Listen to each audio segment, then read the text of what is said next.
হযরতে হুদ আলাইহিস সালামকে যখন সমাজের লোকেরা, রাষ্ট্রের লোকেরা ঘিরে ফেলে দিল, সমাজ শক্তি, রাষ্ট্র শক্তি যখন তাকে ঘিরে ফেলে দিল, ষড়যন্ত্রের পাহাড় তুলে দিল, তারে মেরে ফেলে দিবে, হযরত হুদ দেশ থেকে তা পালায় গেলেন না, ভয় পেলেন না।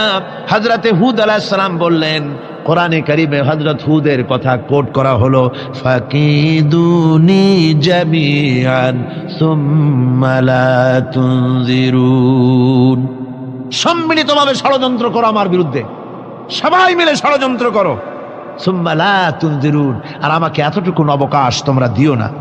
ইন্নী তাওয়াক্কালতু আলাল্লাহি রাব্বি ওয়া রাব্বিকুম, আমি ভরসা করেছি সেই আল্লাহর উপরে যার কুদরতি হাতের ভেতরে, যিনি আমাদের রব তোমাদেরও রব, আর যার কুদরতি হাতের ভিতরে তামাম পৃথিবীর জানগুলি যার হাতে, সে আল্লাহর উপরে ভরসা করেছি।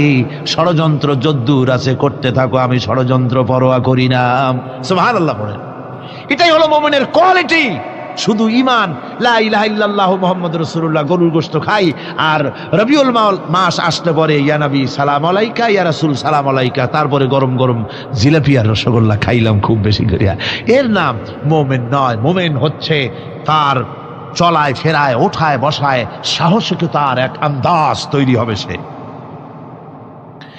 আমার ভাইয়েরা, বিপদে অবিচলতা আমাদেরকে পয়গম্বরেরা শিক্ষা দান করেছেন।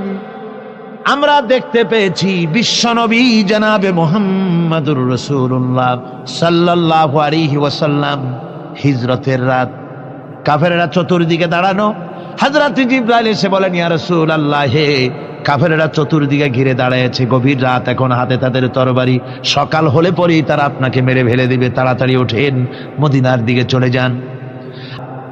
ইব্রাহিম আলাইহিস সালামকে আগুনে ফেলানো হচ্ছে, ফেরেশতা বলছে, ইব্রাহিম তোমারে আগুনে ফেলায় দাও হতেছে, আমার কাছে সাহায্য চাও, আমার কাছে ক্ষমতা আছে, আগুনগুলো উঠাইয়া নমরুদের বংশ জ্বালাইয়া দেব।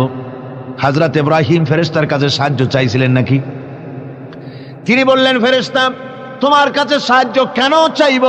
আমি তো এমন কোন অন্ধ আল্লাহর ইবাদত করি না যেই অন্ধ স্রষ্টা তার গোলামের দুঃখ দুর্দশা না দেখেন, আমি তোমার কাছে সাহায্য চাইব না।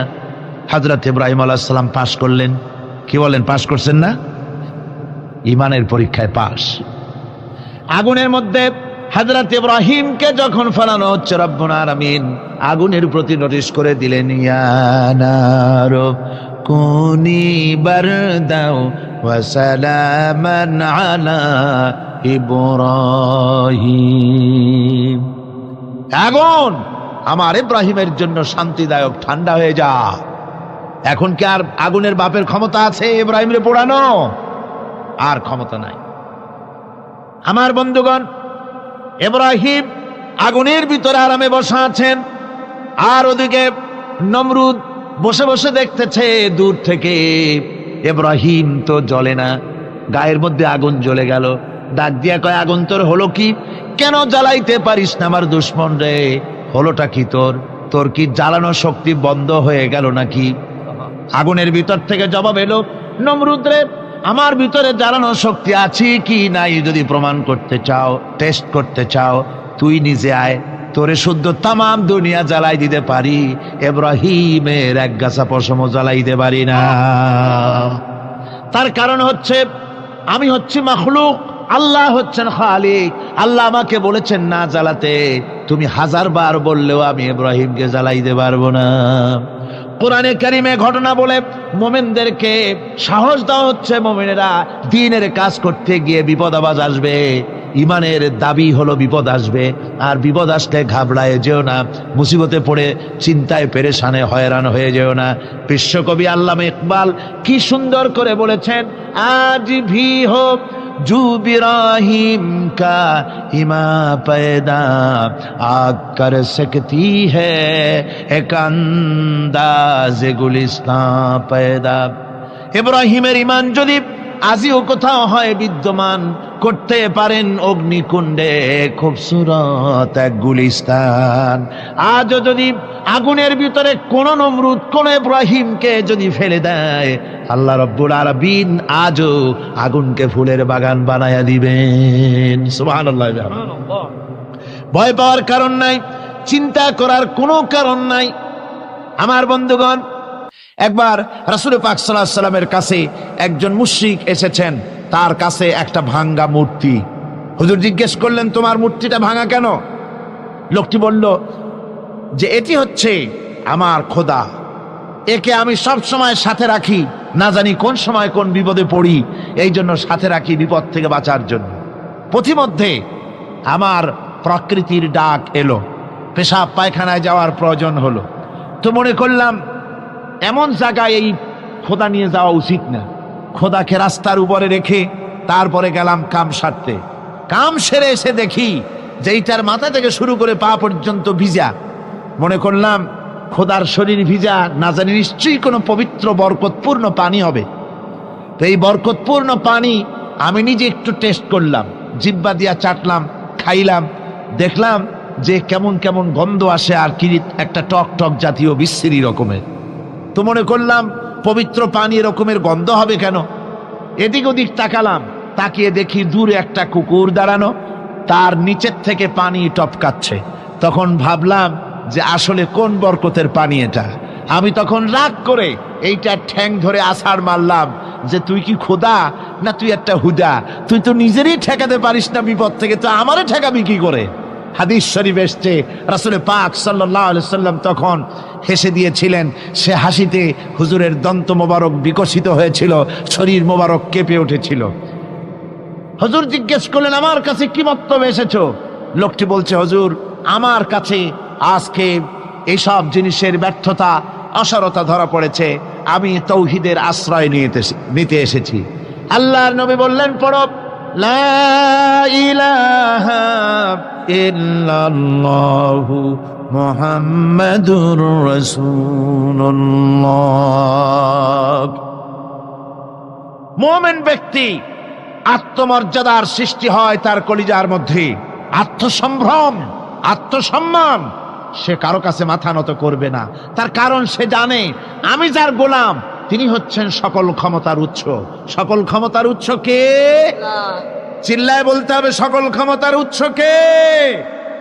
কিন্তু আমার দেশের পার্লামেন্ট, আমার দেশের সংসদ, এই সংসদে নেতা নেত্রীরা সেখানে বসে বলেন সকল ক্ষমতার উৎস, সকল শক্তির উৎস জনগণ। বলেন এরকম, সকল ক্ষমতার উৎস জনগণ। এই ধরনের কথা বলা শিরক, বিশ্বাস করাও শিরক। জনগণের ক্ষমতা কোথায়? জনগণ শুধু ভোটের ক্ষমতা রাখে, ক্ষমতা দেওয়ার মালিক আর ক্ষমতা ছিনায় নেওয়ার মালিক জোরে বলেন কে?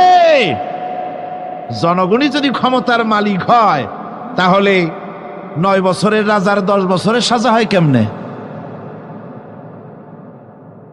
জনগণ ক্ষমতার মালিক নয়, এটি একটি মিথ্যে কথা। এই কথাটি শিরক, কোন মুসলমানের কথা বিশ্বাস করা উচিত নয়। কথা বুঝতে পেরেছেন? কোন মুসলমানের বিশ্বাস করা উচিত নয়। আল্লাহ পাক পরিষ্কার বলেছেন, আন্নাল কুওয়াতা লিল্লাহি জামিআ, সমস্ত ক্ষমতার উৎস কেবলমাত্র আল্লাহ সুবহানাহু ওয়া তাআলা।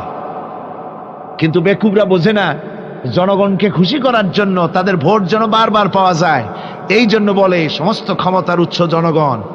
বেকুবেরা, পাগলেরা বুঝে না, সেই জন্যই তারা এই কথাগুলি বলে। কয়েকটি কথা আমাদের দেশে চালু আছে যে কথাগুলি শুনলে খুবই খারাপ লাগে।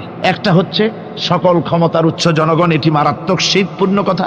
আরেকটি কথা, যখন রেডিও টিভিতে বলা হয় যে কুতুবদিয়া, হাতিয়া সন্দ্বীপ, কক্সবাজার উপকূলীয় এলাকায় থেকে 280 মাইল স্পিডে বাতাস প্রবাহিত হবে, 30 ফিট উঁচু হয়ে জলোচ্ছ্বাস হবে, গ্রেট ডেঞ্জার সিগন্যাল নাম্বার 10 দেখাবার জন্য বলা হলো। সাথে সাথে তারপরেই রেডিও টিভি থেকে, সরকারি যন্ত্র থেকে সরকারের লোকেরা বলতে থাকেন, এই বিরাট তুফান, জলোচ্ছ্বাস এবং ঘূর্ণিঝড়ের মোকাবেলা করার জন্য সেনাবাহিনী প্রস্তুত করে রাখা হয়েছে। কি বেকুবি! 30 ফুট জলোচ্ছ্বাস হবে, সেনাবাহিনী করবে কি? বন্দুক নিয়ে দাঁড়ায় থাকবে? মোকাবেলা করবা, প্রচন্ড বাতাসের মোকাবেলা করবা তুমি সলিমুদ্দি। হ্যাঁ, বরং বলা যেতে পারে ঘূর্ণিঝড় এবং জলোচ্ছ্বাসের পরে যে দুর্যোগ সৃষ্টি হবে তড়িৎ গতিতে, আমরা সেই দুর্যোগকে মানুষকে ঠেকাবার জন্য আমরা প্রাণ চেষ্টা চালাবো, আমাদের সব মেশিনারি সেজন্য প্রস্তুত আছে, এটা বলা যেতে পারে। কিন্তু ঝড়ের মোকাবেলা করব, মারাত্মক কথা, মারাত্মক কথা। আবার আরেকটি কথা খুবই মারাত্মক, এগুলো পত্র পত্রিকায় দেখি, অমুক দলের অমুক নেতা হসপিটালে মৃত্যুর সঙ্গে পাঞ্জা লড়তেছে। আজীব তামাশা। মৃত্যু কি তোমার মাইকেল টাইসন? মৃত্যু কি তোমার মোহাম্মদ আলী ক্লে যে পাঞ্জা লড়বা? মৃত্যুর সাথে পাঞ্জা লড়তে পারে এমন ক্ষমতা পৃথিবীর কারো আছে? সুতরাং এগুলো জাহালাতের কথা, মূর্খতার কথা। মৃত্যু যন্ত্রণায় ভুগছে এটা বলা যায়, মৃত্যু যন্ত্রণায় কষ্ট পাচ্ছে বলা যায়, মৃত্যুর সাথে পাঞ্জা লড়ছে, সলিমুদ্দিন সাহস তো কম না। আমার ভাইয়েরা, সুতরাং সমস্ত ক্ষমতার উৎস কেবলমাত্র আল্লাহ সুবহানাহু ওয়া তাআলা। যাকে খুশি ক্ষমতায় দেন, যাকে খুশি ক্ষমতা থেকে নামায় দেন। এত বড় প্রচন্ড ক্ষমতার মালিক তিনি।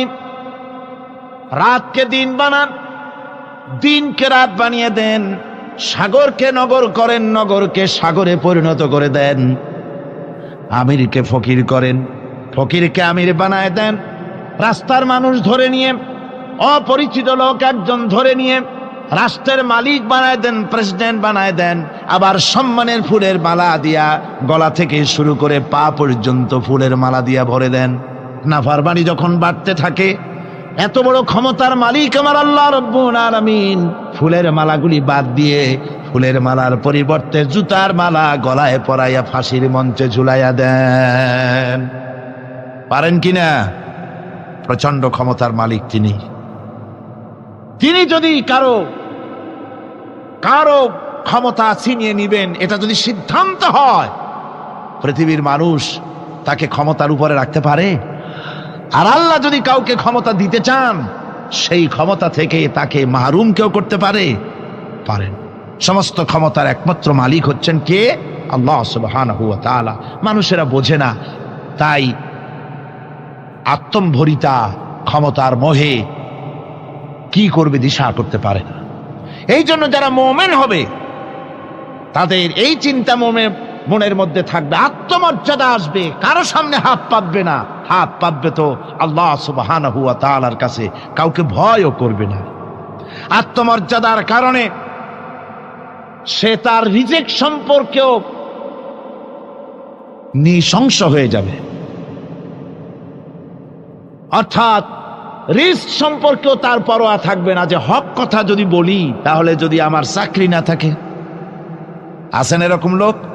হক কথা যদি বলি, চাকরি যদি না থাকে, দাওয়াত যদি আর না হয়, গুলি খেয়ে যদি মরি, এই চিন্তাও মুমিনের লোকের মধ্যে থাকে না, যেহেতু তার আত্মমর্যাদা এসেছে। রিস্কের মালিক মসজিদের মুতাল্লি নয়। অনেক ইমাম আছে মসজিদে, হক কথা বলতে সাহস পায় না।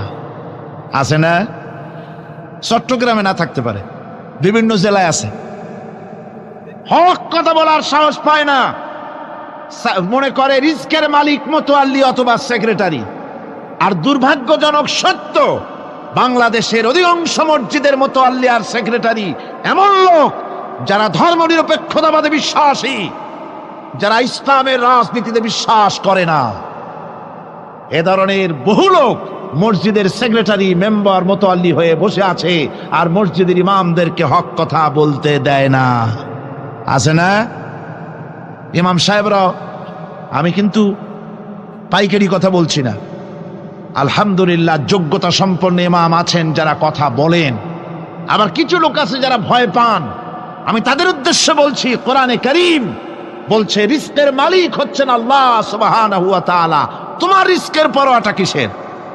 ইন্নাল্লাহা হুয়ার রাজ্জাকু যুল কুওয়াতিল মাতিন। রিস্কের মালিক তো আল্লাহ পাক, তার হাতেই সমস্ত রিস্ক। রিস্ক কার হাতে? বাংলাদেশ পৃথিবীর দ্বিতীয় বৃহত্তম মুসলিম দেশ, এই দেশে বসে মসজিদে কথা বলতে ভয় পায়। মুসলমানেরা মসজিদে বসে কথা বলতে ভয় পায়। কিন্তু ভারতের দিকে তাকান, ভারতের দিল্লির জুমা মসজিদের ইমাম আব্দুল্লাহ বুখারী, লোকটার জন্য দোয়া এসেই যায় দিল থেকে। যখন কলকাতার হাইকোর্টে কোরআনে কারীমকে ব্যান করে দেওয়ার জন্য মামলা দায়ের করা হলো, দিল্লির জুমা মসজিদের ইমাম বক্তৃতা করলেন। সেই বক্তৃতার ক্যাসেট আমার কাছে পৌঁছানো হয়েছিল। আমি বক্তৃতা যখন শুনছিলাম আমার মনে হচ্ছিল যেন তার মুখ থেকে আগুন বর্ষণ হচ্ছে। তিনি বলতেছিলেন যে এই ভারতকে আমরা সাজায়েছি, এ ভারতকে আমরা পাতা পল্লব দিয়ে, শাখা প্রশাখা দিয়ে, ফুল দিয়ে, ফল দিয়ে গোটা ভারত 850 বছর বসে আমরা সাজিয়েছি। এ ভারতের কুতুব মিনার আমার, এ ভারতের তাজমহল, শীষমহল, এ ভারতের দেওয়ানি আম, দেওয়ানি খাস, এ ভারতের যা কিছু দেখার, যা কিছু সৌন্দর্য সব মুসলমানেরা করেছে। সেই মুসলমানদের কলিজা, সেই মুসলমানদের রূহ, গোটা পৃথিবীর মুসলমানদের মগজ, পৃথিবীর শ্রেষ্ঠ নেয়ামত আল্লাহ রাব্বুল আলামিনের আখেরি কালাম কোরআনের বিরুদ্ধে কেস হয়েছে। আব্দুল্লাহ বুখারী বলছেন, এই কোরআনের বিরুদ্ধে কোরআন ব্যান করার মতো রায় যদি ভারতের কোন জজ মুখ দিয়ে উচ্চারণ করে কোরআন ব্যান করা হলো, তিনি বলছেন আমি ভারতের জুমা মসজিদের ইমাম শুধু নই, ভারতের 20 কোটি মুসলমানের ইমাম আমি। তিনি বলছেন যদি কোরআনে কারীমকে ব্যান করার রায় ঘোষণা করবে যে জজ, সে জজকে আমি পায়ের নিচে পাড়ায় ধরে বাম হাত দিয়ে তার জিহ্বাটা টেনে ছিঁড়ে ফেলে দেব। আমার দেশে ভারতের মসজিদের ভেতরে ইমামরা যে কথা বলতে সাহস পায়, আমার দেশের মসজিদের অনেক ইমাম আগে যারা একটু সাহস পেত, এখন আবার অনেকের মধ্যে কোন কোন জেলায়, চিটাগংয়ে না কিন্তু কোন কোন জেলায় সাহস একটু কমে গেছে। তার কারণ কিছু বেয়াদব রাজনীতিক তারা বলেছে মসজিদের মধ্যে রাজনীতি করতে দেওয়া হবে না। ওরা হচ্ছে বেয়াদব। জোরে বলেন ওরা কি? আরো জোরে বলেন ওই সব রাজনীতিবিদরা কি? তার কারণ হচ্ছে মসজিদে কি বলা হবে আর কি বলা হবে না তোমার মতো বেয়াদব রাজনীতিবিদের কাছ থেকে তাকেও জিজ্ঞেস করবে না। এ ফয়সালা হয়েছে 1400 বছর আগে। মসজিদে কি বলতে হবে আর না হবে তা শিক্ষা দিয়েছেন জনাবে মুহাম্মদ রাসূলুল্লাহ সাল্লাল্লাহু আলাইহি ওয়াসাল্লাম। ওলামাদেরকে মসজিদে ইমামতি যারা করে তারা হচ্ছে ইমাম নেতা। তোমরা তাদের সাথে আদব করতে হবে, তারা কি বলবে আর কি বলবে না ডিকটেট করার অধিকার কারো নাই। অধিকার আছে। সুতরাং আলিমদেরকে, মুমিনদেরকে, যারা নাকি কালেমা পড়ে মুসলমান হয়, তাদের সকলের এই সাহস মনের মধ্যে আসা দরকার, ব্যক্তিত্ব আসা দরকার। কারো পরোয়া নাই, পরোয়া করব শুধুমাত্র আল্লাহর। রিস্কের মালিক তিনি। আল্লাহ রাব্বুল আলামিন বলেছেন, ওয়ামা মিন দাব্বাতিন ফিল আরদি ইল্লা আলাল্লাহি রিজকুহা। এই পৃথিবীর বুকে এমন কোন বিচরণশীল জীব নাই যে জীবের রিস্কের দায়িত্ব আমি আল্লাহ আমার নিজ হাতে গ্রহণ করি নাই। সব জীবের রিস্কের চাবি আমার হাতে। কার হাতে? তাহলে ভয়টা কিসের? আপনার একটা পেট, তাই নিয়ে এত চিন্তা। অথচ এই পৃথিবীতে আল্লাহ পাক বলেন অসংখ্য প্রাণী আছে যাদের কোনো সঞ্চয় নাই। শকুনের মরা গরু অনেকগুলি ব্যাংকে জমা আছে নাকি? কবে কোথায় একটা মরা গরু পাইছে আর খোঁজ নাই, খবর নাই। ওগুলা কি না খাইয়া মরতে দেখছেন রাস্তায় পথে ঘাটে? সুবহানাল্লাহ বিহামদিহি। অসংখ্য প্রাণী এভাবে দুনিয়া আছে। আল্লাহ রাব্বুল আলামিন বলেন যাদের কোনো সঞ্চয় নাই, যারা কোনো সঞ্চয় করে না, এ ধরনের সাপগুলি, শিয়ালগুলি, বাঘগুলি, পাখিগুলি, জলচর প্রাণী, স্থলচর প্রাণী, আর অন্তরিক্ষে মহাশূন্যে উড়ে বেড়ায় যে সব প্রাণী, এ ধরনের শত সহস্র কোটি কোটি প্রাণী, তারা সকাল বেলায় খালি পেট নিয়ে বেরিয়ে যায়। খালি পেট নিয়ে সকাল বেলায় বেরিয়ে গেল, আবার সন্ধ্যায় যখন বাসায় ফেরে সমস্ত প্রাণীগুলির পেট আল্লাহ রব্বুল আলামিন ভরে দেন। সুবহানাল্লাহ। একটা প্রাণীও খালি পেটে বাড়ি ফেরে না। সুবহানাল্লাহ, সুবহানাল্লাহ। অথচ তাদের কিন্তু জন্ম নিয়ন্ত্রণের ব্যবস্থাও নাই। জঙ্গলে যত প্রাণী আছে তারা কি কোনোদিন মিছিল করে এসে বলেছে বাংলাদেশ সরকার আমাদের জঙ্গলের মধ্যে কোনো খোঁজ খবর তো আপনারা রাখেন না, এখানে বাচ্চা কাচ্চা বেশি হইতেছে আর খাওয়াইতে পারি না, এবার কিছু পরিবার পরিকল্পনার ওষুধপত্র পাঠান? কোনোদিন বলেছে? বলে নাই, বলবেও না। কে খাওয়ায়? আল্লাহ পাক খাওয়া, আল্লাহ পাক খাওয়া।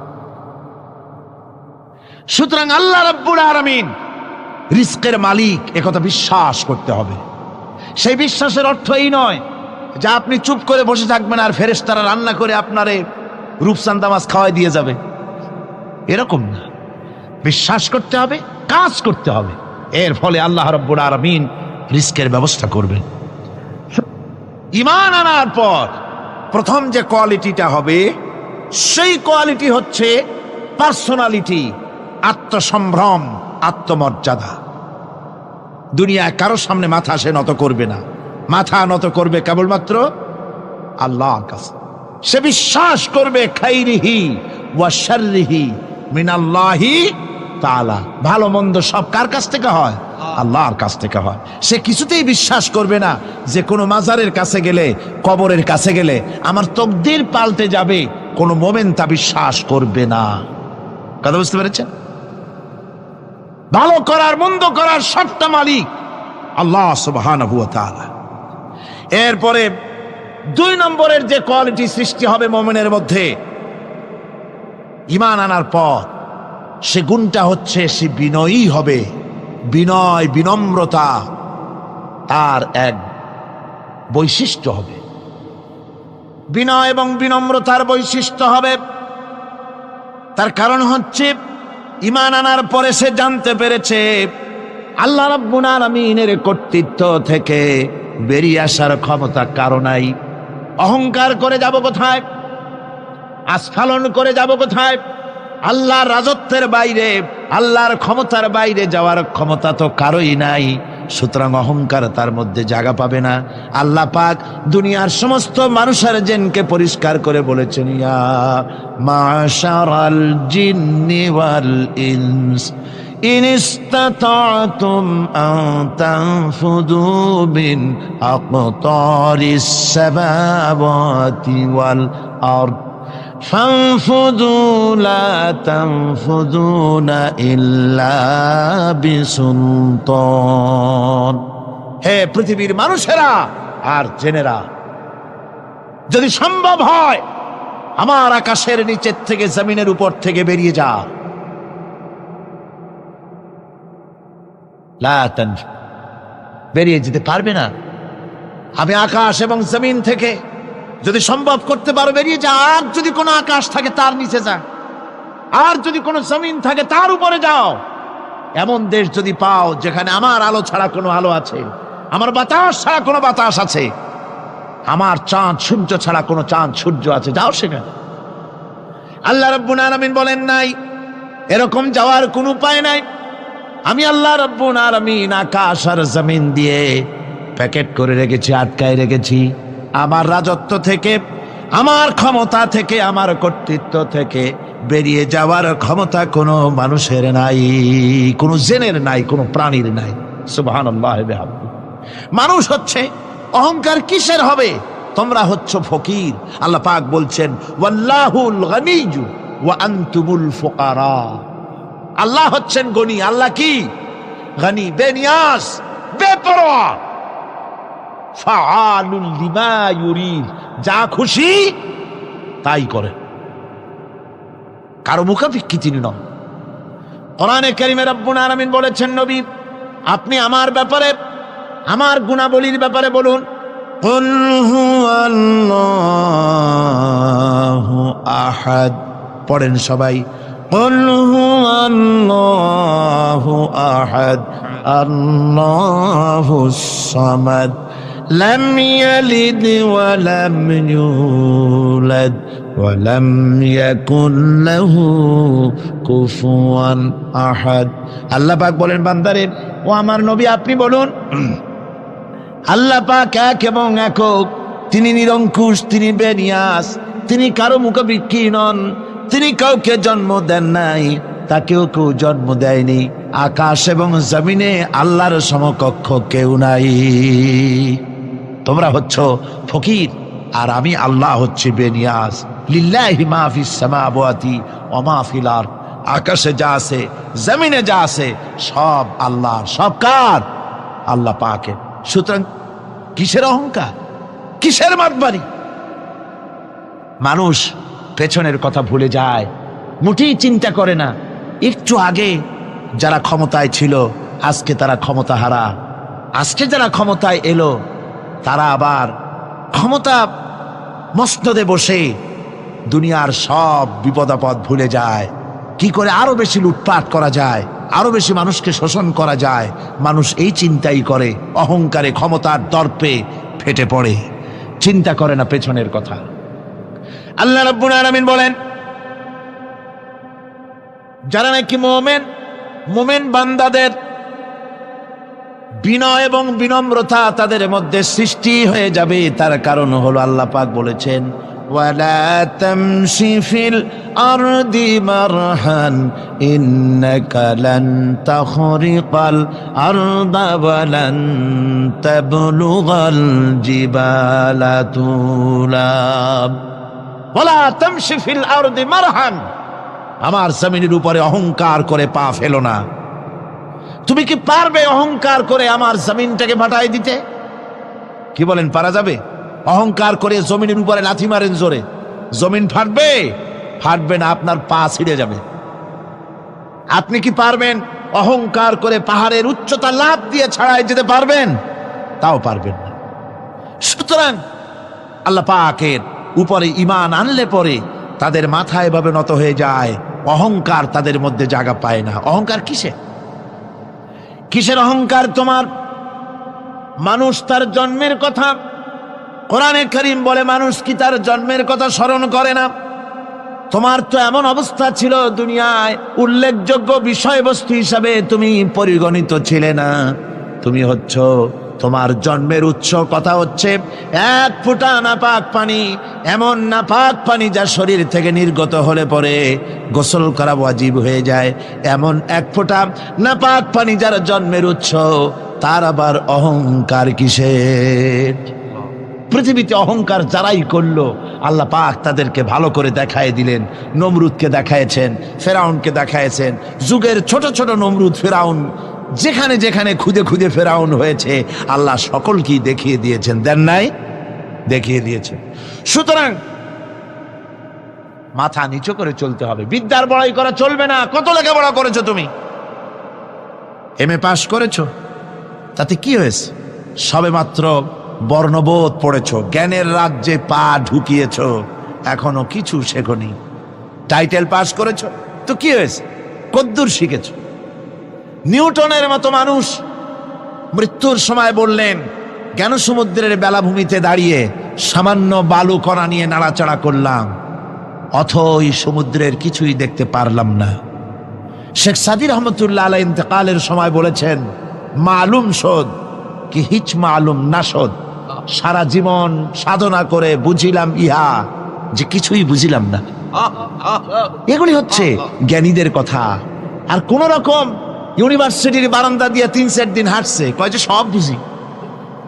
কি বুঝছো? কয় দেয়ার ইজ নো গড, স্রষ্টা বলতে কেউ নেই। পাগল কি আর গাছে ধরে মিয়া? সুতরাং বিদ্যার বড়াই চলবে না, স্বাস্থ্যের বড়াই চলবে না, অর্থের বড়াই চলবে না। অর্থের বড়াই করবে, কত অর্থ তোমার হয়েছে? আল্লাহ যদি ইচ্ছে করেন ব্রেনের মধ্যে, মগজের মধ্যে এমন টিউমার করে দিবেন, মগজের মধ্যে এমন ক্যান্সার করে দেবেন, হার্টের ভিতরে এমন ক্যান্সার লাগায় দিবেন 14 গোষ্ঠী বিক্রি করলে ঔষধের পয়সা হবে না। পারবে কিনা আল্লাহ কন, জোরে বলবেন পারবেন কিনা? এমন বহুত অসুখ আছে ডাক্তাররা বোঝেই না ঔষধ দেবে কি। হযরত ইউনূস আলাইহিস সালাম মাছে তারে গিলে ফেলে দিল, হতাশায় তিনি হার্ট ফেল করেন নাই। মাছের পেটের মধ্যে যদি কেউ চলে যায়, বেরিয়ে যাওয়ার জন্য কোনো ব্যাকডোর আছে নাকি কন? পালাবার কোনো রাস্তা আছে? মাছের পেটের জানালা দরজা আছে কিছু? কিছুই নাই। তিনি হতাশ হলেন না, মাছের পেটের ভেতরে বসে হযরত ইউনূস আলাইহিস সালাম বুক ভরা আশা নিয়ে আল্লাহর দরবারে তিনি ঘোষণা করলেন, লা ইলাহা ইল্লা আনতা সুবহানাকা ইন্নী কুনতু মিনাজ জালিমিন। পড়েন না সবাই, লা ইলাহা ইল্লা আনতা সুবহানাকা ইন্নী কুনতু মিনাজ জালিমিন। হযরত ইউনূস আলাইহিস সালাম বললেন, আল্লাহ তুমি ছাড়া কোনো ইলাহা নাই, তোমার পবিত্রতা ঘোষণা করছি, আমি জালিমদের অন্তর্ভুক্ত হয়ে গেছি। তিনি যখন চিল্লাচ্ছিলেন, মাছের পেটের ভিতরে বসে যখন কাতরুক্তি করতেছিলেন, আল্লাহ বুঝি তখন শোনেন নাই সে কথা? কি বলেন? আল্লাহ বুঝি তখন তন্দ্রায় বা নিদ্রায় ছিলেন না? আল্লাহ পাক কি ঘুমান? তন্দ্রায় যান? লা তাখুযুহু সিনাতুন ওয়ালা নাওম। আল্লাহ রাব্বুল আলামিন বলেন, কোন তন্দ্রা বা নিদ্রা আল্লাহ রাব্বুল আলামিনকে স্পর্শ করে না। হযরত ইউনূস আলাইহিস সালাম যখন মাছের পেটের ভিতরে বসে চিৎকার মারলেন, আল্লাহ পাক বলেন, ইউনূস রে, তোমার ওই ডাক কেউ শোনে নাই, দুনিয়ার কোন রাজা বাদশাহ শোনে নাই, দুনিয়ার কোন বন্ধু বান্ধব তোমার শোনে নাই, কিন্তু আমি তোমার আরশের মালিক, আমি রব্বুল আলামিন শুনেছি। শুধু শুনি নাই, সঙ্গে সঙ্গে জবাব দিয়ে দিয়েছি। ফাস্তাজাবনা লাহু ওয়া নাজ্জাইনাহু মিনাল গাম্মি। পড়েন, ফাস্তাজাবনা লাহু ওয়া নাজ্জাইনাহু মিনাল গাম্মি ওয়া কাযালিকা নুনজিল মুমিনিন। আল্লাহ পাক বলেন, আমি জবাব দিলাম। মাছের পেটের ভিতরে বেদনা শুরু হয়ে গেল, মাছ আর তলদেশে শুয়ে থাকতে পারলো না, সাঁতরাতে পারলো না, মাছ ভেসে উঠল উপরে। পেটের যন্ত্রণায় মাছ কিনারায় চলে এসে বমি করে দিতে পারলে যেন বাঁচি, এই অবস্থা মাছের হলো। কিনারায় চলে এলো, বমি করে ইউনূস আলাইহিস সালামকে ফেলে দিল, মাছও বাঁচলো, ইউনূস আলাইহিস সালামও বাঁচলো। আল্লাহ রাব্বুল আলামিন বলেন, মুমিনেরা শোনো, শুধু ইউনূসকে নয়, ওয়া কাযালিকা নুনজিল মুমিনিন।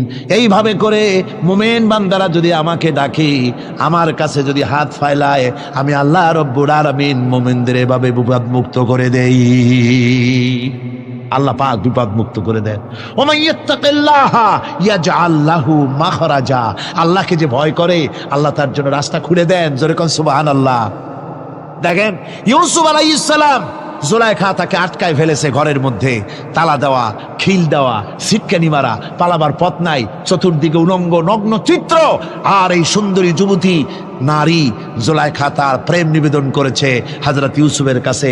যৌবনে ভরা টকবগে যৌবনের যুবক হযরত ইউসুফ আলাইহিস সালাম, সৌন্দর্যের পিরামিড, বাঁচার কোনো পথ নাই জুলাইখার কুপ্রবৃত্তি চরিতার্থ করে দেওয়া ছাড়া। কিন্তু হযরতে ইউসুফ আলাইহিস সালাম আল্লাহ রাব্বুল আলামিনকে ডাকলেন, হতাশায় ভেঙে পড়লেন না, আল্লাহকে ভয় করলেন, আল্লাহকে ডাকলেন। আল্লাহকে ডেকে, আল্লাহকে ভয় করে তালাবদ্ধ দরজার দিকে যখন দৌড় মারলেন, রব্বুল আলামিন আপন কুদরতে দরজার তালাগুলি খুলে দিলেন। ভাইরা আমার, এভাবে করে মুমিনেরা কখনো হতাশ হয় না। ফাইন্না মাআল উসরি ইউসরা, ইন্না মাআল উসরি ইউসরা। মনে রাখতে হবে, দুঃখ কষ্টের সাথে থাকে সুযোগ সুবিধা, আর প্রত্যেক অসচ্ছলতার সাথে থাকে উদার সচ্ছলতা। এর কোনো বিপরীত কখনই হয় না। আল্লাহ রাব্বুল আলামিন এইভাবে করে মুমিনদেরকে বলেছেন যেন তারা হতাশায় ভেঙে না পড়ে। আল্লাহ পাক বলে, বান্দা যখন আমাকে ডাকে, আমি বান্দার একদম নিকটে, তার ঘাড়ের চাইতেও নিকটে। ওয়া নাহানু আকরাবু ইলাইহি মিন হাবলিল ওয়ারিদ, আমি আমার বান্দার সারাত যে রগের উপরে তার মাথা, এর থেকেও আমি আমার বান্দার বেশি নিকটে। সুবহানাল্লাহ পড়ে। আমি তোমার কাছে, আমার কাছে মাপ চাও, যত বড় গুনাহ হোক। ওয়া ক্বালা রাব্বুকুম উদউনি আস্তাজিব লাকুম, তোমার প্রভু তোমাকে ডেকে বলেছে আমাকে ডাকো, আমি মাফ করে দেব। সুবহানাল্লাহি ওয়া বিহামদিহি, কত বড় কথা, আমাকে ডাকো, নিরাশ হয়েও না, হতাশ হয়েও না। আল্লাহর গজব বেশি না রহমত বেশি? আল্লাহর রহমত বেশি। হাদিসে কুদসির ভিতরে এসেছে, আল্লাহ পাক বলেছেন, কোন বান্দা যদি আমার দিকে এক বিগত অগ্রসর হয়, আমার রহমত তার দিকে এক হাত এগিয়ে যায়। কোন বান্দা যদি আমার দিকে হেঁটে আসে, আমার রহমত তার দিকে দৌড়ে যায়।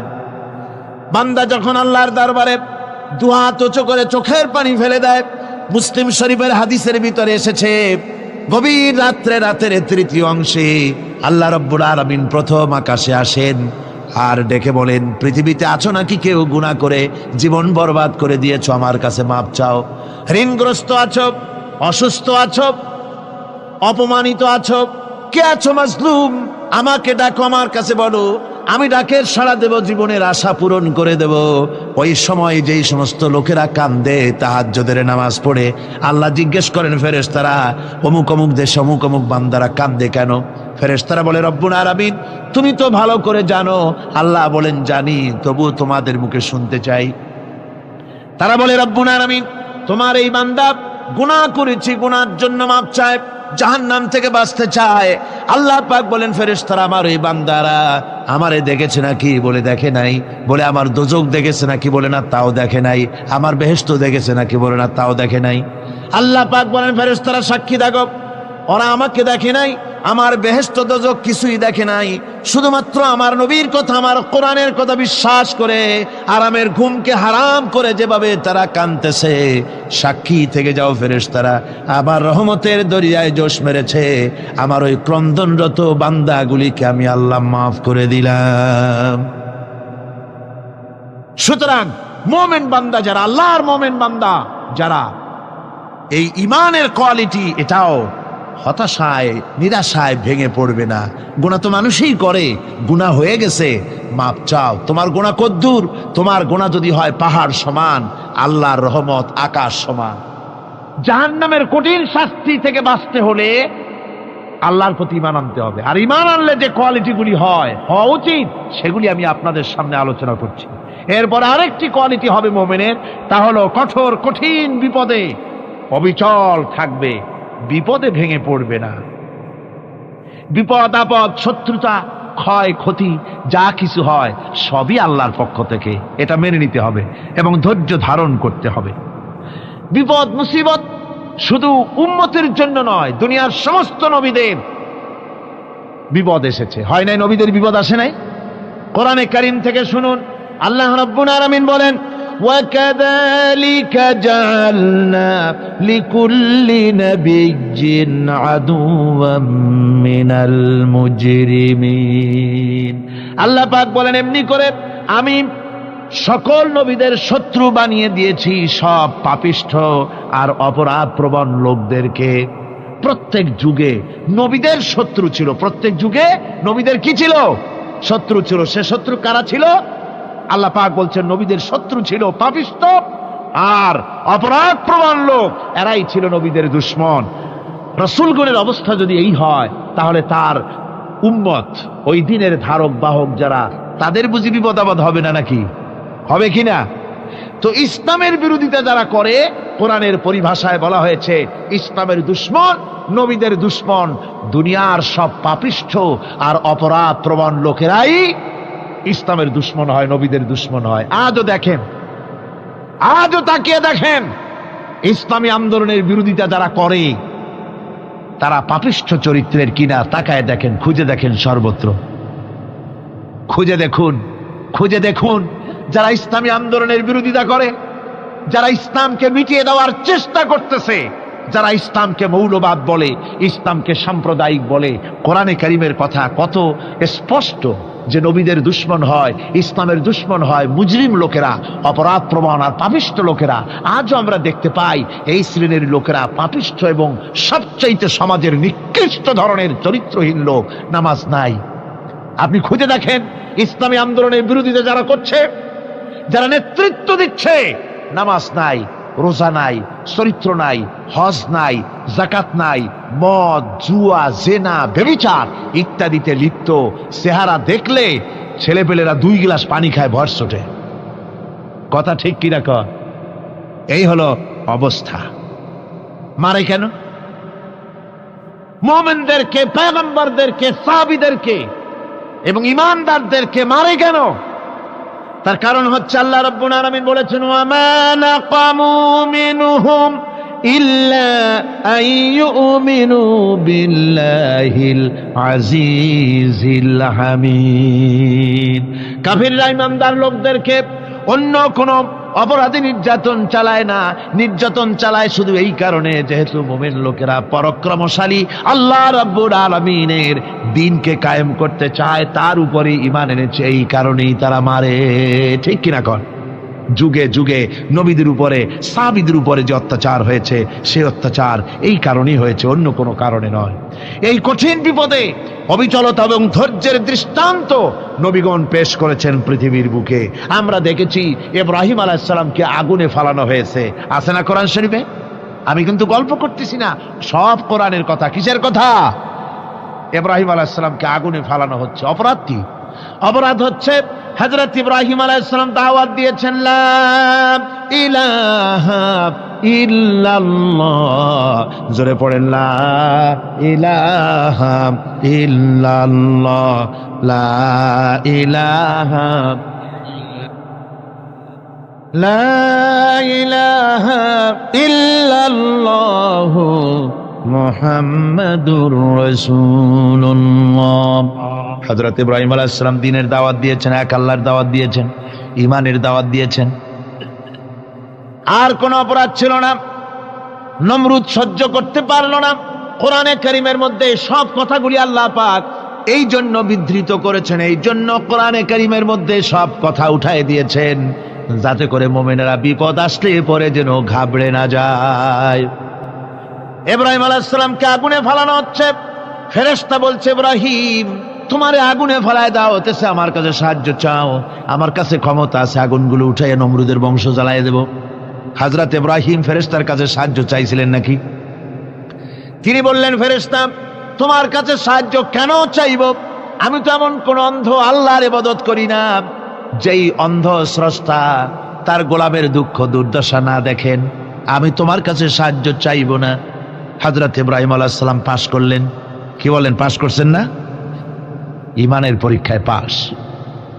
আগুনের মধ্যে হযরত ইব্রাহিমকে যখন ফেলানো হচ্ছে, রব্বুল আলামিন আগুনের প্রতি নোটিশ করে দিলেন, ইয়া নারু কুনি বারদাও ওয়া সালামান আলা ইব্রাহিম। আগুন আমার ইব্রাহিমের জন্য শান্তিদায়ক, ঠান্ডা হয়ে যা। এখন কি আর আগুনের বাপের ক্ষমতা আছে ইব্রাহিমরে পোড়ানো? আর ক্ষমতা নাই। আমার বন্ধুগণ, ইব্রাহিম আগুনের ভিতরে আরামে বসা আছেন, আর ওদিকে নমরুদ বসে বসে দেখতেছে দূর থেকে। ইব্রাহিম তো জ্বলে না, গায়ের মধ্যে আগুন জ্বলে গেল। ডাক দিয়া কয়, আগুন তোর হলো কি? কেন জ্বালাইতে পারিস না আমার দুশমন রে? হলোটা কি তোর? তোর কি জ্বালানো শক্তি বন্ধ হয়ে গেল নাকি? আগুনের ভিতর থেকে জবাব এলো, নমরুদ রে, আমার ভিতরে জ্বালানো শক্তি আছে কি নাই যদি প্রমাণ করতে চাও, টেস্ট করতে চাও, তুই নিজে আয়, তোরে শুদ্ধ তামাম দুনিয়া জ্বালাই দিতে পারি, ইব্রাহিমের এক গাছা পশমও জ্বালাইতে পারি না। তার কারণ হচ্ছে আমি হচ্ছি মাখলুক, আল্লাহ হচ্ছেন খালিক। আল্লাহ আমাকে বলেছেন না জ্বালাতে, তুমি 1000 বার বললেও আমি ইব্রাহিমকে জ্বালাইতে পারবো না। কোরআনে কারিমে ঘটনা বলে মুমিনদেরকে সাহস দেওয়া হচ্ছে, মুমিনেরা দ্বীনের কাজ করতে গিয়ে বিপদ আবাজ আসবে, ইমানের দাবি হলো বিপদ আসবে, আর বিপদ আসলে ঘাবড়ায় যেও না, মুসিবতে পড়ে চিন্তায় পেরেশানে হয়রান হয়ে যেও না। বিশ্বকবি আল্লামা ইকবাল কি সুন্দর করে বলেছেন, আজ ভি হোক জু বিরাহিম কা ইমা पैदा आग कर सकती है एक अंदाज गुलिस्तां पैदा। ইব্রাহিমের ইমান যদি আজিও কোথাও হয় বিদ্যমান, করতে পারেন অগ্নিকুণ্ডে খুবসুরত এক গুলিস্তান। আজও যদি আগুনের ভিতরে কোন নমরুদ কোন ইব্রাহিমকে যদি ফেলে দেয়, আল্লাহ রাব্বুল আলামিন আজও আগুনকে ফুলের বাগান বানায়া দিবেন। সুবহানাল্লাহ। ভয় পাওয়ার কারণ নাই, চিন্তা করার কোনো কারণ নাই। আমার বন্ধুগণ, হযরতে হুদ আলাইহিস সালামকে যখন সমাজের লোকেরা, রাষ্ট্রের লোকেরা ঘিরে ফেলে দিল, সমাজ শক্তি, রাষ্ট্র শক্তি যখন তাকে ঘিরে ফেলে দিল, ষড়যন্ত্রের পাহাড় তুলে দিল, তারে মেরে ফেলে দিবে, হযরত হুদ দেশ থেকে তার পালায় গেলেন না, ভয় পেলেন না। হযরতে হুদ আলাইহিস সালাম বললেন, কোরআনে কারিমে হযরত হুদের কথা কোট করা হলো, ফাকিদুনি জামিআন সুম্মা লা তুনজিরুন। সম্মিলিতভাবে ষড়যন্ত্র করো আমার বিরুদ্ধে, সবাই মিলে ষড়যন্ত্র করো, সুম্মা লা তুনজিরুন, আর আমাকে এতটুকু অবকাশ তোমরা দিও না। ইন্নী তাওয়াক্কালতু আলাল্লাহি রাব্বি ওয়া রাব্বিকুম, আমি ভরসা করেছি সেই আল্লাহর উপরে যার কুদরতি হাতের ভেতরে, যিনি আমাদের রব তোমাদেরও রব, আর যার কুদরতি হাতের ভিতরে তামাম পৃথিবীর জানগুলি যার হাতে, সে আল্লাহর উপরে ভরসা করেছি। ষড়যন্ত্র যদ্দূর আছে করতে থাকো, আমি ষড়যন্ত্র পরোয়া করি না। সুবহানাল্লাহ পড়েন। এটাই হলো মুমিনের কোয়ালিটি। শুধু ঈমান, লা ইলাহা ইল্লাল্লাহু মুহাম্মাদুর রাসূলুল্লাহ, গরুর গোশত খাই, আর রবিউল মাস আসলে পরে ইয়া নবী সালাম আলাইকা, ইয়া রাসূল সালাম আলাইকা, তারপরে গরম গরম জিলাপি আর রসগোল্লা খাইলাম খুব বেশি করিয়া, এর নাম মুমিন নয়। মুমিন হচ্ছে তার চলায় ফেরায় ওঠায় বসায় সাহসিকতার এক আন্দাজ তৈরি হবে সে। আমার ভাইয়েরা, বিপদে অবিচলতা আমাদেরকে পয়গম্বরেরা শিক্ষা দান করেছেন। আমরা দেখতে পেয়েছি বিশ্বনবী জনাবে মুহাম্মদুর রাসূলুল্লাহ সাল্লাল্লাহু আলাইহি ওয়াসাল্লাম হিজরতের রাত, কাফেররা চতুর্দিকে দাঁড়ানো, হযরত জিবরাইল এসে বলেন, ইয়া রাসূলুল্লাহ, হে কাফেররা চতুর্দিকে ঘিরে দাঁড়িয়েছে, গভীর রাত, এখন হাতে তাদের তরবারি, সকাল হলে পরেই তারা আপনাকে মেরে ফেলে দিবে, তাড়াতাড়ি ওঠেন, মদিনার দিকে চলে যান। আল্লাহ নবী ঘুমের থেকে জেগে হযরত আলীকে ডেকে বলেন, আলী, আল্লাহ অর্ডার করেছেন আমি মদিনায় চললাম, আমার বিছানার পরে আমার চাদর গায়ে দিয়ে শুয়ে থাকো। হযরত আলী বলেন, আল্লাহর হাবিব, আপনার চাদর গায়ে দিয়ে ঘুমিয়ে থাকবো, সকালবেলায় কাফির বেঈমানেরা আপনার বিছানার পরে আপনার চাদর গায়ে দেওয়া অবস্থায় আমি আলীকে তারা মুহাম্মদ মনে করবে, আর আমি আলীকে নবী মনে করে তারা তাদের তরবারি দিয়া কেটে কেটে টুকরা টুকরা করে আমারে বিদায় করে দেবে দুনিয়া থেকে। এতটুকুনো পরোয়া করি না, বরং আমার দিলের মধ্যে এটাই তৃপ্তি থাকবে যে আমি আলীর জীবনের বিনিময় আল্লাহর হাবিব দুনিয়ায় বেঁচে আছেন। নবীজি ঘরের থেকে বেরোলেন, চতুর্দিকে কাফেররা দাঁড়ানো, আল্লাহ নবী হাতে এক মুষ্টি বালু হাতে নিয়ে শাহাতেল বজু পড়ে 3 বার দম করে বালুগুলো ছেড়ে দিলেন। বালিগুলি ঘরের চতুর্দিকে কাফেরদের চোখে চলে গেল। পরবর্তী সময় রব্বুল আলামিন ডেকে বলেন, নবীরে, বালি যখন নিক্ষেপ আপনি করেছিলেন, ধুলাগুলি আপনি তো শুধু নিক্ষেপ করেছিলেন, কিন্তু চতুর্দিকে কাফেরদের চোখে গেল কেমনে? একদিকে মেরেছিলেন, সেই দিকেই তো যাওয়ার কথা ছিল, চতুর্দিকের কাফেরের চোখে চোখে সেগুলো পৌঁছে গেল কেমনে? ওয়ামা রামাইতা ইদ রামাইতা ওয়ালাকিন্নাল্লাহ রামা। আপনি নিক্ষেপ করেন নাই, যখন আপনি নিক্ষেপ করেছিলেন আপনি তো শুধু বালুকণা ছেড়েছেন, আর ওই বালুকণাগুলি ঘরের চতুর্দিকে সব কাফেরদের চোখে পৌঁছবার দায়িত্ব আমার কুদরত গ্রহণ করেছিল। আমার ভাইয়েরা, নবীজি বিপদে, এতগুলি শত্রু তরবারি নিয়ে তিনি বিপদে ধৈর্য হারা হন নাই। আস্তে করে ঘরের থেকে বেরিয়ে হযরত আবু বকরের বাড়িতে গিয়ে হাজির। দরজায় গিয়ে আওয়াজ দিলেন, আবু বকর। অমনি দরজা খুলে গেল, লাব্বাইক ওয়া সাদাইক, হুজুর বলেন, আবু বকর রে, একটা ডাকে কেমনে সাড়া দিলে? তুমি কি ঘুমাইছিলে না?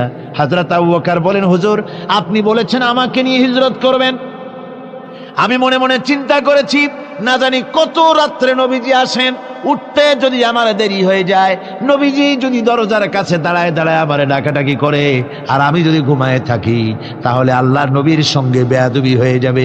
এই মনে করে বিছানায় না ঘুমাইয়া আপনার গলার আওয়াজ শোনার জন্যে এই দরজার সঙ্গে পিঠ লাগাইয়া লাগাইয়া দাঁড়াইয়া ঘুমাচ্ছিলাম।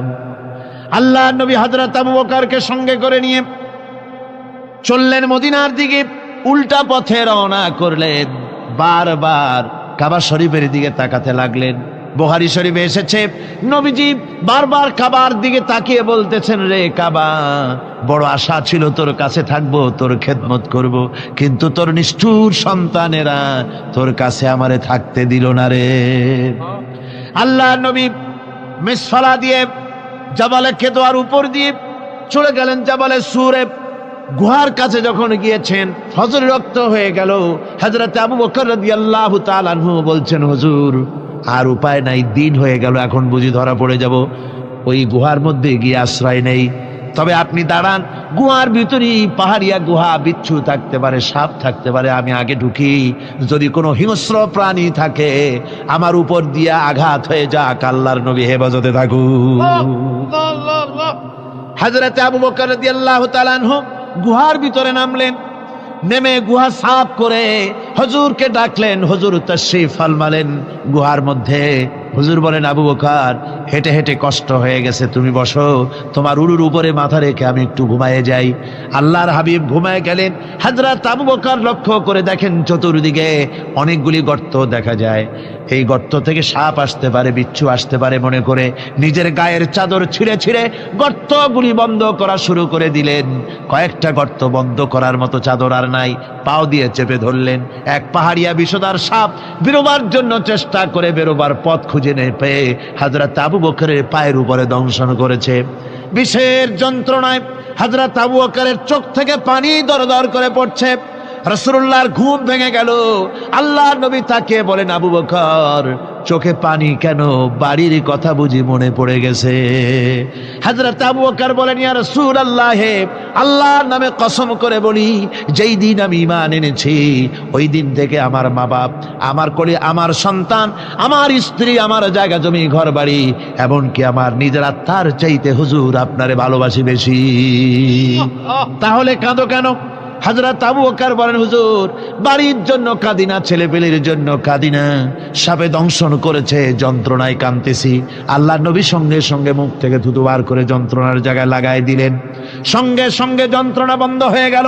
হুজুর বললেন, আবু বকর প্রথম যখন তোমার এই আঘাত করেছিল সাপে, আমাকে কেন তাড়াতাড়ি বলো নাই?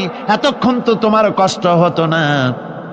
হযরত আবু বকর বলেন, ইয়া রাসূলুল্লাহ, ওটা তো সাপে কাটার যন্ত্রণা, ওই যন্ত্রণায় আমার রক্ত জ্বলতেছে, যন্ত্রণায় যন্ত্রণায় আমার কলেজাটা যদি ফেটেও যেত। আল্লাহর হাবিব আরাম ফরমাচ্ছিলেন, আমি তাকে আরামে বিঘ্ন ঘটাতে পারতাম না। আমার ভাইয়েরা, হযরতে আবু বকর হযরতে রাসূল দুজন বসে আছেন। এমনি সময় কাফের বেঈমানেরা খুঁজতে খুঁজতে জায়গা মতো এসে গেছে। একজনে বলে ভিতরে আছে, আর একজনে বলে নাই। পায়ের যদি থাকবে তাহলে মাকড়সায় জাল বুনালো কি করে, পাখি ডিম পেড়ে বসে আছে কি করে, তাদের সন্দেহ হতে লাগলো। এর মধ্যে না একজন বলে আছে আর একজন বলে নাই। হযরত আবু বকর ভয়ের চোটে কেঁদে ফেলেছেন, হুজুর আর উপায় নাই। এই যে অবস্থান, এই অবস্থার ভিতরে, এই অবস্থার ভেতরেও আল্লাহর নবী এতটুকু ঘাবড়ে যান নাই। শত্রুরা তরবারি নিয়ে এসেছে, সুযোগ পেলেই একটু তাকালেই দেখতে পাবে, তুলে মেরে ফেলে দেবে। আল্লাহর হাবিব মোটেই ধৈর্য হারালেন না, এতটুকুন হতাশ হলেন না। আল্লাহ পাকের হাবিব তার সাথীকে কি বললেন? তখন কোরআনে কারীম সূরা তাওবার মধ্যে আল্লাহ তা উদ্ধৃত করেছেন মুমিনদের জন্য, ইযহুমা ফিল গার ইয ইয়াকুলু লিসাহিবিহি লা তাহজান ইন্নাল্লাহা মা'ানা। ও আমার সাথী, ও বন্ধু, ভয় করো না, চিন্তা করো না, আমরা মাইনরিটি নই, আমরাই মেজরিটি। তার কারণ আল্লাহ আমাদের সাথে আছেন। সুবহানাল্লাহ বিহামদিহি, আল্লাহ আমাদের সাথে আছে। আর বন্ধুগণ, কোরআনে কারীমে রব্বুল আলামিন বলেন فأنزل الله سكينته عليه وأيده بجنود لم تروها। আল্লাহ পাক তার মনের মধ্যে গভীর প্রশান্তি এবং স্বস্তি দান করলেন, আর এমন সৈন্য দিয়ে সাহায্য করলেন যে সৈন্যদেরকে তোমরা দেখতে পাও না। এভাবে করে রব্বুল আলামিন মুমিনদের বিপদে আপদে মুসিবতে সব সময় আল্লাহ পাক মুসলমানদেরকে সাহায্য করেছেন। জোরে বলেন সুবহানাল্লাহ। মুমিনদের সাহায্যকারী আল্লাহ। তাই ইসলামী আন্দোলনের সাথে যারা আছে, যারা কর্মী, যারা নেতা, যারা মুমিন, যারা ঈমানদার, মেঘের মতো প্রচন্ড কালো মেঘ হয়ে চতুর্দিক থেকে অন্ধকারের মতো সে এসেছে বিপদ, কোনো বিপদ না। আল্লাহ পাক সাহায্যকারী। কে সাহায্যকারী? জোরে বলেন সাহায্যকারী কে? আল্লাহ সুবহানাহু ওয়া তাআলা, তিনি সাহায্যকারী, ভয় নাই। আল্লাহ পাকের উপর ঈমান আনলে পরে কলিজার ভিতরে দুর্জয় সাহসের সৃষ্টি হয়ে যায়, কোনো ভয় অন্তঃকরণে তার থাকে না। আল্লাহ পাক সাহায্য করেন। আর আল্লাহর উপরে ঈমান আনলে পরে রব্বুল আলামিন বলেছেন, ইয়া আইয়ুহাল্লাযীনা আমানু হাল আদুল্লুকুম আলা তিজারাতিন তুনজিকুম মিন আযাবিন আলীম। এমন একটা ব্যবসার কথা কি বলবো না যে ব্যবসায় তোমাদেরকে জাহান্নামের আযাব থেকে বাঁচায় দেবে। তার প্রথম কাজই হলো আল্লাহর প্রতি ঈমান আনা। ঈমান আনলে পরে এই সমস্ত গুণ তৈরি হয়ে যায়। আর ঈমানে সবচাইতে উপকৃত হয় সমাজের লোকেরা, রাষ্ট্রের লোকেরা, পরিবারের লোকেরা, দেশের মানুষ উপকৃত হয় মুমিনদের দিয়ে ঈমানের কারণে। তার কারণ হলো একজন মুমিন, একজন ব্যক্তি যখন ঈমানদার হয়, মুমিন হয়ে যায়, আল্লাহর প্রতি যখন প্রগাঢ় বিশ্বাস তার এসে যায়, তখন সেই ব্যক্তি নৈতিকতার মান তার বেড়ে যায়। জোরে বলেন সুবহানাল্লাহ। নৈতিক চরিত্রের উপরে সে প্রতিষ্ঠিত হয়, সে মিথ্যা বলতে সাহস পায় না। মুমিন ব্যক্তি মিথ্যা বলতে সাহস পায় না। কেন পায় না? মিথ্যা বলতে সাহস পায় না, ঠকাতে সাহস পায় না, ওজনে কম দিতে সাহস পায় না, শয়তানি বদমাশি করতে সাহস পায় না। তার কারণ হলো আল্লাহ পাক বলে দিয়েছেন, মুমিন কোরআনের ভিতরে পড়েছে, ইয ইয়াতালাক্কাল মুতালাক্কিয়ানি আনিল ইয়ামিনি ওয়া আনিশ শিমালি কাঈদ। দুজন নিয়ন্ত্রণকারী ফেরেশতা তোমার ডানে এবং বামে বসে বসে তোমাকে নিয়ন্ত্রণ করছে। কোথায় যাও, কি করো, এই ফেরেশতারা বসে বসে সব দেখতেছে। মা ইয়ালফিযু মিন কাওলিন ইল্লা লাদাইহি রাকীবুন আতীদ। মানুষ এমন কোনো কথা বলে না যা ফেরেশতারা রেকর্ড না করে, সব রেকর্ড হয়ে যায়। তাই মুমিন ব্যক্তি দায়িত্বহীন কথা বলতে পারে না। মুমিন ব্যক্তির চরিত্র ভালো হয়ে যায়। সে যে কথা বলে বুঝে শুনে কথা বলে, সে যে ওয়াদা করে বুঝে শুনে ওয়াদা করে। যেহেতু সবকিছুর জবাব কিয়ামতে দিতে হবে। কোথায় দিতে হবে? কোথায় দিতে হবে? কিয়ামতে আল্লাহর দরবারে জবাব দিতে হবে। মহান আল্লাহ রাব্বুল আলামিন বলেছেন, ওয়ালাকাদ খালাকনাল ইনসানা ওয়া না'লামু মা তুওয়াসবিসু বিহি নাফসু। মানুষ সৃষ্টি করেছি আমি, তার অন্তঃকরণের ভিতরে ওয়াসওয়াসা কি হয় আমি জানি। এই জন্য মুমিনেরা মনের ভিতরে কোনো খারাপ কল্পনাও করতে পারে না। খারাপ কল্পনা করলেও তার হিসাব দেওয়া লাগবে আল্লাহর কাছে। কার কাছে? ওয়াইন তুবদু মিন আনফুসিকুম আও তুখফুহু ইউহাসিবুকুম বিহিল্লাহ। আল্লাহ বলেন, মনের মধ্যে যেসব কল্পনা করো তা প্রকাশ করো আর গোপন রাখো, ওইটার হিসাব নেব আমি আল্লাহ পাক। কিয়ামতের দিন আমার কাছে হিসাব দিতে হবে। বন্ধুগণ, এই জন্য মুমিন যারা, মুমিনদের চরিত্র প্রতিষ্ঠিত হয়, মুমিনদের ধারণা থাকে যেখানেই যাই না কেন, যেখানেই বসি না কেন, সেখানেই আল্লাহ, আল্লাহ ছাড়া কোনো জায়গা নাই। আছে নাকি? আছে। আল্লাহ পাক বলেন, মা ইয়াকুনু মিন নাজওয়া সালাসাতিন ইল্লা হুয়া রাবিউহুম। তোমরা যেখানে তিনজন মিলে পরামর্শ করো, মনে রেখো তিনজন নও, ওখানে চতুর্থ সত্তা আমি রব্বুল আলামিন তোমাদের কাছে আছি। সব শুনি আর দেখি, পাঁচজন যেখানে হও সেখানে আমি ষষ্ঠ।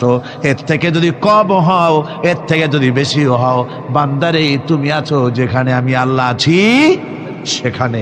উপায় নাই, সব জায়গায় আমি দেখতে পাচ্ছি। শুধু তাই নয়, রাত্রিবেলায় মানুষেরা গোপনে পরামর্শ করে না? করে কিনা?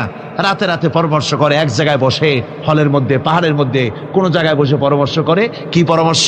ইসলামী আন্দোলনের লোকদের মারবে, কোথায় তাদের ধরবে, কোথায় তাদের অত্যাচার করবে, এই সমস্ত পরামর্শ করে। আল্লাহ পাক বলছেন, শুনুন, আল্লাহ রাব্বুল আলামিন বলেন, ওয়া হুয়া মাআহুম إذ يبيتون ما لا يرضى من القول وكان الله بما يعملون محيطا।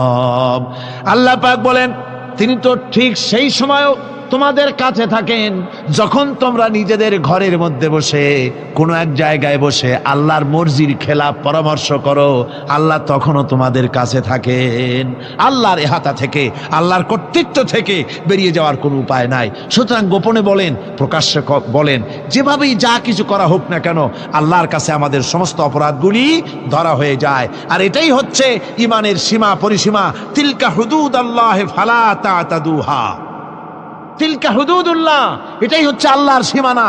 ইমানের এই সীমারেখা বজায় রেখে ইমানের উপরে মজবুত করে কোনো ব্যক্তি, পরিবার, সমাজ, রাষ্ট্র যদি তৈরি হয়, তাহলে সেই সমাজই শান্তি আসে, সেই সমাজই আরাম আসে, সেই রাষ্ট্র শান্তিপূর্ণ হয়, সেখানে দিন কায়েম হয়, মানুষ সুখ সমৃদ্ধি খুঁজে পায়। সুতরাং আমরা আজকে আলোচনা করলাম ইমানের কোয়ালিটি। কি আলোচনা করলাম? ইমানের কোয়ালিটি। এই কোয়ালিটি দিয়ে যেন আল্লাহ আমাদেরকে ভরপুর করে দেন। জোরে বলেন আমিন, আরো জোরে বলেন আমিন।